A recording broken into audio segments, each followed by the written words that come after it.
Est-ce que vous pensez néanmoins, comme le président Hollande l'a dit récemment, que le pire était derrière nous? Enfin, il parlait de la crise de l'euro.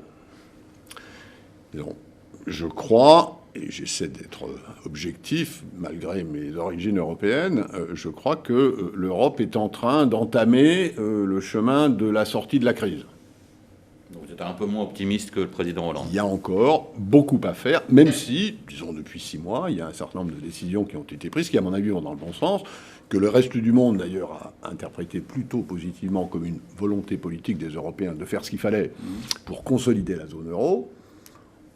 Je n'entends plus, je passe la moitié de mon temps hors d'Europe, si je puis dire, je n'entends plus ce que j'entendais il y a 6 mois, qui est est-ce que la zone euro va péter?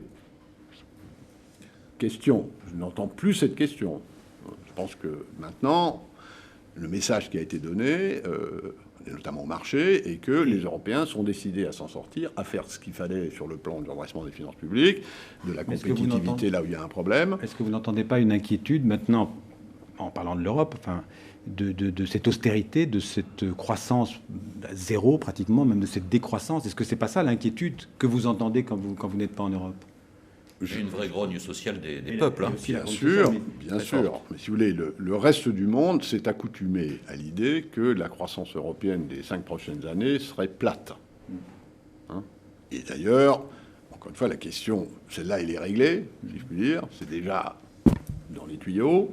La vraie question, c'est est-ce que ça durera 5 ans ou 10 ans? La question que les autres se posent, c'est est-ce que les mesures qu'ils vont prendre vont leur permettre d'en sortir en 5 ans ou est-ce qu'on y sera encore dans 10 ans?